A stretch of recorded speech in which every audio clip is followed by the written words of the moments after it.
सद्गुरु श्री ब्रह्म चैतन्य महाराज गोंदवलेकर, इनका प्रवचन 5 फरवरी। आर्तता से नाम स्मरण। हम जब सुस्थिति में होते हैं तब नाम स्मरण अधिक होता है। जब उसमें कुछ बाधा आ जाती है तो हमारा सारा ध्यान बाधा की ओर ही जाता है। इसका कारण है कि हम नाम स्मरण ऊपरी तौर पर करते हैं। श्रद्धा से नामस्मरण करना हमें कठिन लगता है। नामस्मरण करते समय परमात्मा के सिवाय इस दुनिया में हमारा कोई नहीं है, ऐसी श्रद्धा या दृढ़ निश्चय हमारे मन में होना चाहिए। यदि ऐसी स्थिति होगी तो प्रकृति में कोई विघ्न आने पर भी नामस्मरण अखंड रहेगा। जब द्रौपदी को ये भान हुआ कि सिवाय भगवान के कोई त्राता नहीं है, तब उसने भगवान को रक्षा के लिए आर्त भाव से पुकारा। तब भगवान उसकी रक्षा के लिए शीघ्र दौड़ाए। इस प्रकार हमारा नामस्मरण भी सच्ची लगन से होना चाहिए। जैसे बालक हर हालत में अपनी माँ को ही पुकारता है, माँ के सिवाय और किसी को वो जानता नहीं, वैसे ही हमारा भाव नामस्मरण के बारे में होना चाहिए।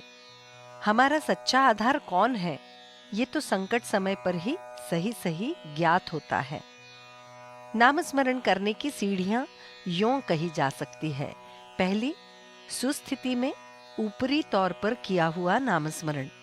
दूसरी, सिवाय परमात्मा के अपने जीवन में कोई त्राता नहीं है, ये जानकर संकट समय पर किया हुआ नामस्मरण।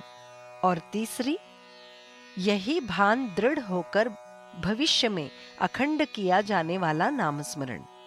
इन तीनों में से ऊपरी तौर पर या दिखावटी नामस्मरण करने वाला कहता है, हमारे जीवन में संकट नहीं आने चाहिए। साधु संत तो कहते हैं कि हे भगवान, हमारे जीवन में संकट आने दो, क्योंकि तभी हमें आपका सच्चा स्मरण होगा। हमें अपने अस्तित्व का भान जितनी दृढ़ता से होता है, उतना ही भान भगवान के अस्तित्व के बारे में होना चाहिए। भगवान सर्वत्र है, ये भावना हमारे मन में कभी जरूर जागृत होती है, किंतु वह भावना दृढ़ स्थायी न होने के कारण तदनुसार हमारा आचरण नहीं होता है। यदि हमारी भगवान के अस्तित्व की भावना वृत्ति दृढ़ हो गई तो तदनुसार हमारा आचरण होगा।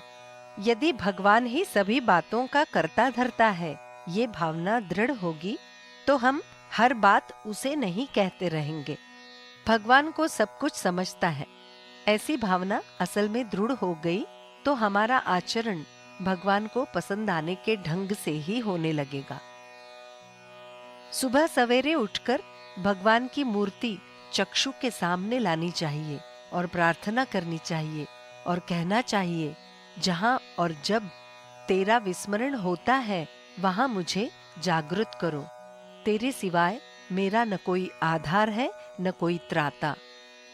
यूं कहो और प्रणाम करो।